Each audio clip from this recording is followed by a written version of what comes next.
welcome to another episode of Marketing Against the Grain.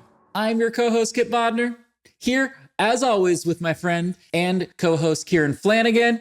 And do we have a great show for you? We are talking about today why marketing is much more and much bigger than you think it is. And Kieran, we both were inspired by a really interesting interview with somebody we've known and consumed for a long time, Seth Godin. But Seth Godin sat down with Rich Roll for the Rich Roll podcast. And I don't know about you, but that's the best content that I have consumed so far in 2023. I thought that interview, I thought the way that Seth articulated the answers, the way Rich built on Seth's answers was really, really awesome. What did you think of that interview? And then we'll get into the show today. Yeah, I thought it was an incredible interview. The only one that I expect to be as good as he's also interviewed Rick Rubin. I just bought his book. Me too. I'm reading it this weekend. Yeah, I'm excited to go through that. I thought it was a really great interview. I think the thing that we took from it is, wow, like the reason we use the term marketing-minded people is because we aren't just speaking to marketers. We are speaking to people who understand that marketing is much more than, you know, the nuts and bolts of what you hear on most shows. And I think Seth gives some really great examples of what we mean by that in that episode. And that's, I think, what we can get into and dive deep into on this episode. Yeah, we think anybody who watches the show is a marketing-minded person. And I think most people out in the world actually are and should be marketing-minded people. And I want to talk about one interesting thought starter that came from that discussion that Seth and Rich had was Seth had a line that people don't want the most authentic you, they want the best version of you.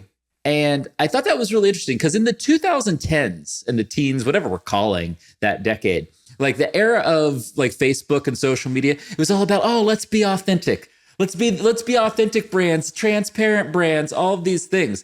I think that era is completely behind us now. I think we have an abundance of authenticity, right? Like everybody is posting shit all over the internet, and whether it's authentic or not, it feels authentic, and there's like an abundance of authenticity. And I think if you're a marketing-minded person today, if you're building a company, building a brand, you have to know people want to see the best version of you. Like here's the realness. You want to give people the packaging, right? You want to give people the kind of movie version of things a little bit. You want to kind of splice it up a little bit.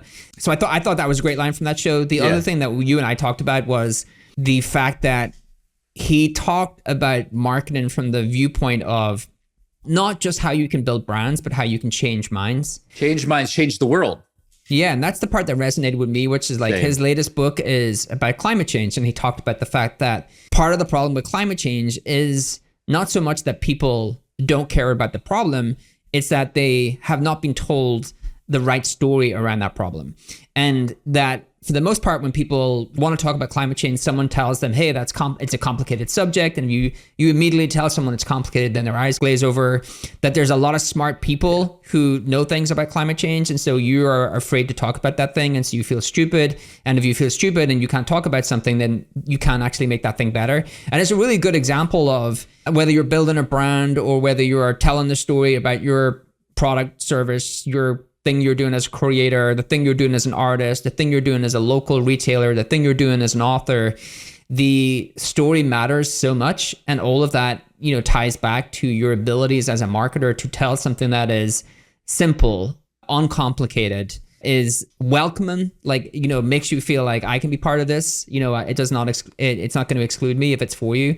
And I think those things really struck me in terms of the reason we say marketing-minded people, because we didn't want to talk to just like marketeers. Yes. We wanted to talk to people who were trying to tell stories and change industries or make impact in whatever the thing they're trying to do. That's what I really enjoyed about the interview. You just hit that spot on, right? Because you and I fundamentally believe marketing can change the world.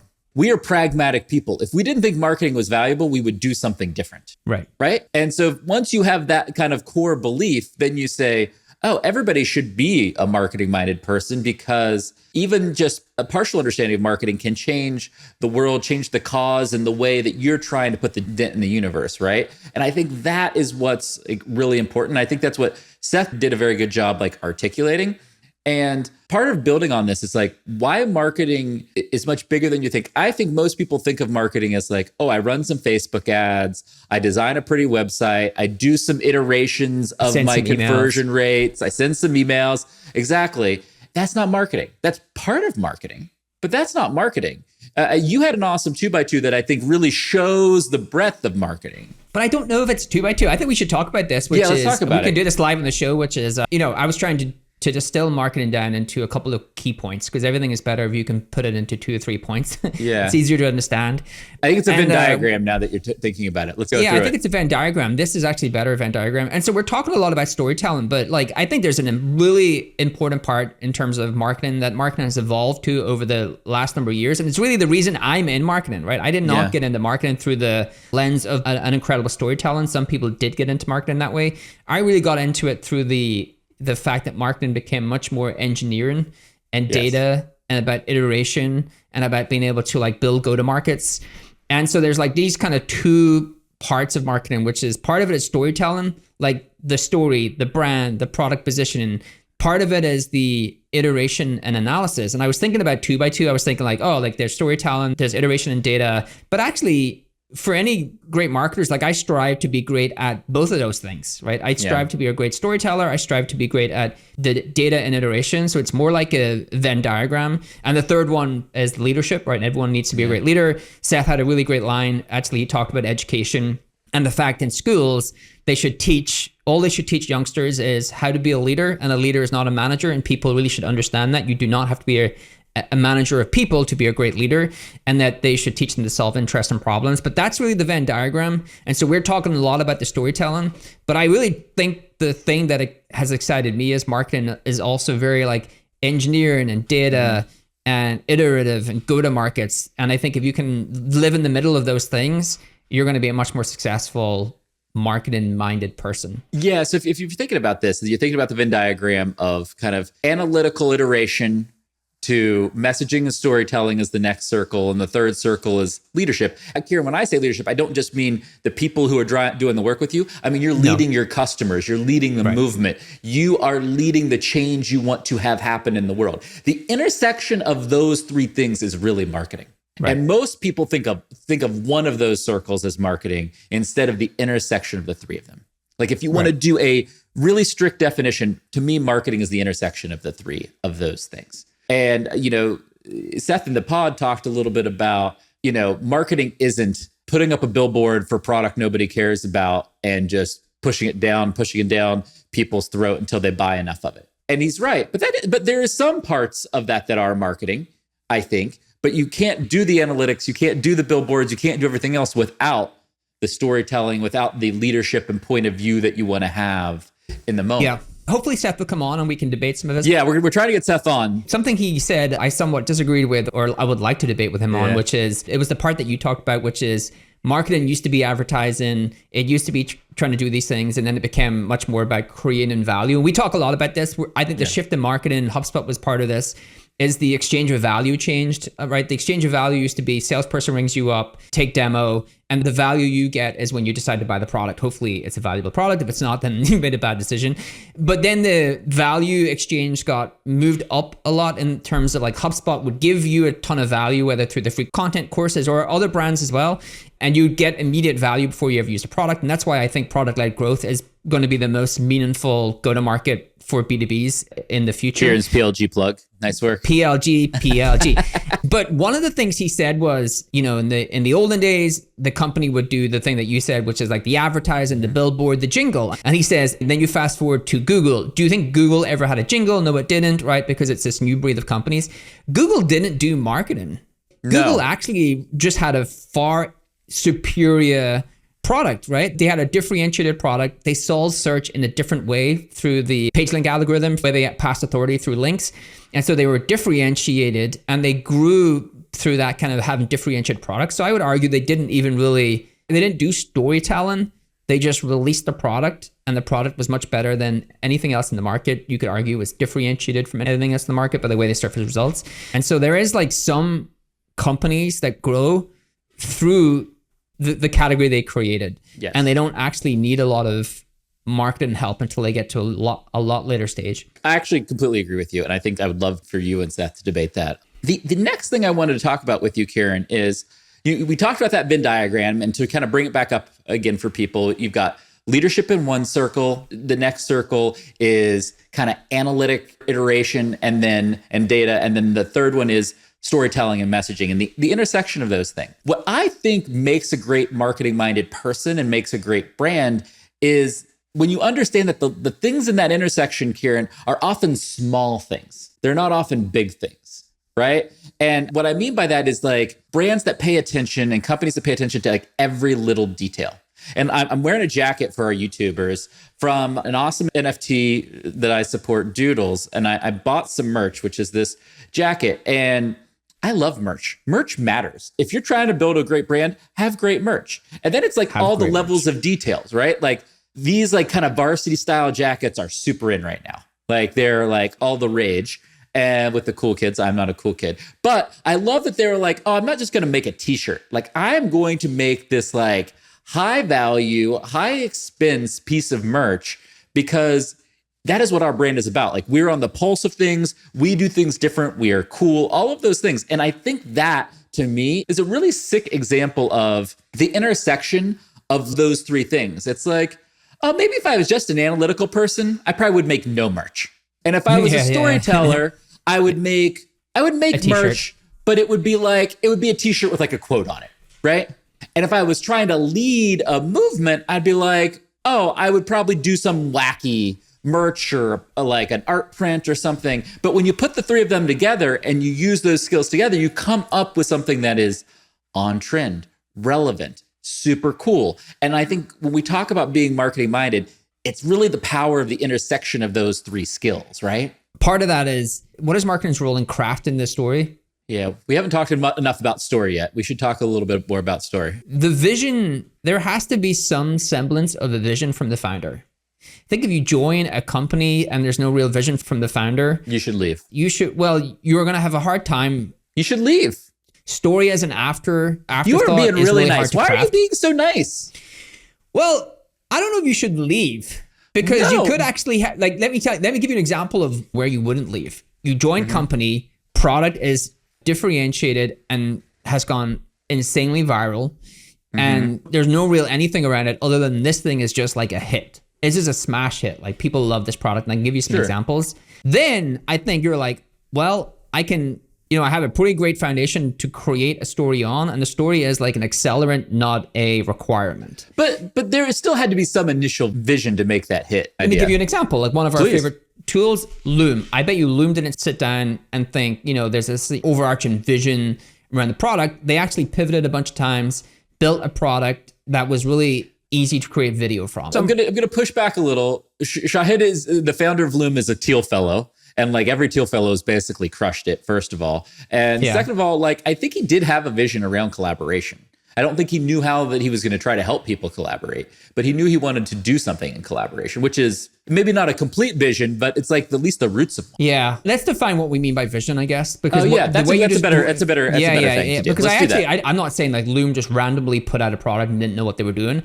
I'm saying that they were like a product-centric company and built something that was very differentiated in the market. Nothing really existed like that, and solved a real pain point. They had a vision. They had a vision for the type of problem they were solved and why they were differentiated, but they didn't have like a clear, well-defined category and a story around, a crafted story around that thing. To be fair to you, I think I was being too light on vision. I think what vision really is an articulation of multiple acts of progress you're going to make to help a customer, right?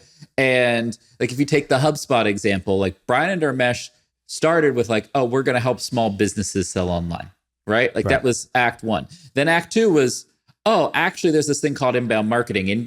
Marketing is completely changed. We're going to help people adopt inbound marketing. And then they knew that they were eventually going to get to CRM. And like that vision had a lot of layers to it. It's hard to have like a vision that's just like, hey, we're going to do this first thing. And I think that's what you're arguing about. Yeah, no, I actually think I'm wrong. The way you described that, I suspect Loom had a very similar way of building upon that vision. They went from like, hey, this is much better. I know that because we were early users, like this is a much better way to communicate than spending all of this time on email.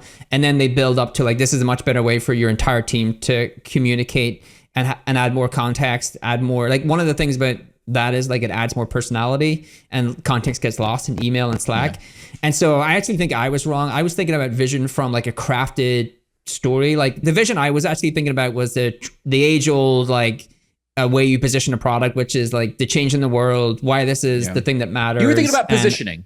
I was thinking about positioning. Let's break this down for everybody. The reason I said leave if there's not a vision is because I think to be a successful company today, you have to have a real point of view for anybody, any market, anything you're in, right? And so I think point of view around a real problem you're solving. Yeah. And how it really truly helps the people you're trying to help and serve, right? And once you get past that, and if you don't have that, you should leave. Once you have that, then the marketers and the marketing-minded people of there have to go and change and do the next step of the work, which is, great, how do we position this vision? And positioning normally relates to your category. Are you playing in an existing category of known things, or are you creating a new category? We talked all about creating our new category with Christopher Lockheed. Go back on YouTube right now and check that. It was a really, really good conversation. And you have to make that decision, right? And then once you have figured out your category and how you were going to differentiate in that category, which is basically the combination of those things as you're positioning, then you can do the third thing, which is messaging. How do I then take that position and talk about it on my website, my email, my content in a way that's going to resonate with my target audience? So those are the 3 steps: vision, positioning, messaging.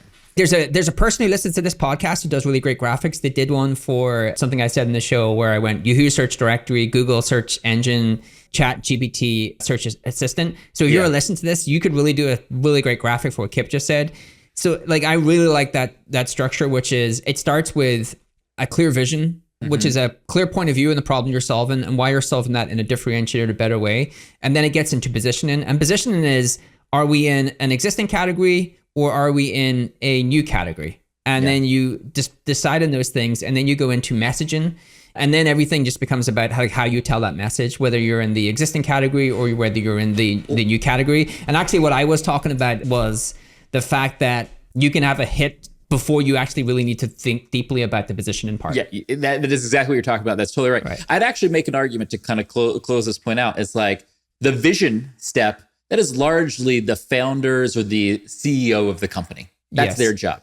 Yes. The positioning step is the CEO of the company, head of product, head of marketing. You have kind of a small working group to figure out how you're positioning. The messaging step is marketing.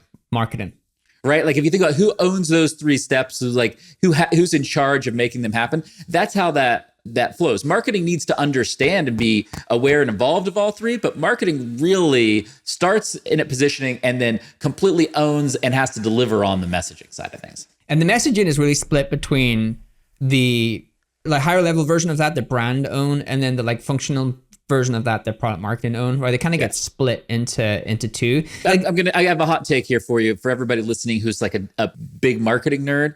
I think all positioning, both product and brand positioning, should live in brand. I was about to get into this conversation. Yes, most companies, and let's be honest, like including at HubSpot, but most B2B companies have those teams separated. What do you think about that? I think that there's a lot of very important functions of product marketing in terms of messaging, like we just talked about, in terms of customer case studies, customer proof, customer references, a lot of things that product marketing can and should do. I think those are very different skills than positioning and high level messaging. And I think people with brand expertise understand how to do positioning and high level messaging better than anybody else. And one of the things out there, kind of like a cheat sheet for everybody out there, whether you're by yourself, you've got a group of people, the thing that Kieran and I think we've always done that's always worked is we have focused on like, what is the core skill that matters? And that thing needs to be owned by the person or team that has that skill. Doesn't matter what you call it. Doesn't matter what you name it. It's like, what is the skill you need to have happen in the world? And does the team actually have that skill? Who owns the strap line on the homepage? I think that's a good like breaking point between those 2 teams. Well, I think the strap line on the homepage is messaging as an output of your positioning. I think largely product marketing probably owns the strap line of your homepage, but it's probably a derivative of your core brand and high level product positioning. Yeah, product marketing are taking the positioning and messaging from brand and communicating it in language that will resonate with the customer. Not that brand don't do that, but that's what that's that example you're given. We talk about what it is to be marketing minded. Those three circles, those three skills of analytical, messaging, storytelling, and leadership are really what we're talking about. I highly recommend going out and checking out the Seth Godin Rich Roll conversation. I found it really, really helpful, really good. I've read all of Seth's books. He's been at our event Inbound at HubSpot multiple times, but I found that particular one to be exceptionally good and his responses to be exceptionally good. Kieran, before we close out, you got anything else you want to share on the show today? No, just that I'm excited. You and I have bought the same book. Yeah, we're going to deep dive into the Rick Rubin Creative I've Way heard book. Nothing but incredible things. Everyone's probably seen the clip. He's over-publicized everywhere. Did you see the clip on YouTube where someone asks him, like, what makes you such an incredible music producer? And he basically says, I don't know, like, I have zero talent. All I have is my taste. I just thought that was so good. Unbelievable. So we're going to read that. If you want to read along with us, guys and gals out there, please join us. We might do a show on that, or maybe we'll do like a mailbag or something if there's lots of questions on it. But that's on the reading list. I'm reading that this weekend. I am psyched. Kieran, as always, my friend, it has been awesome. This is a really good debate and discussion. I'm sorry. I think I yelled at you a little bit. I apologize, but we got fired up today. You know I'm coming back with some yelling at some point. Don't worry about that. But until next time, everyone, this has been Marketing Against the Grain. We'll see you real soon.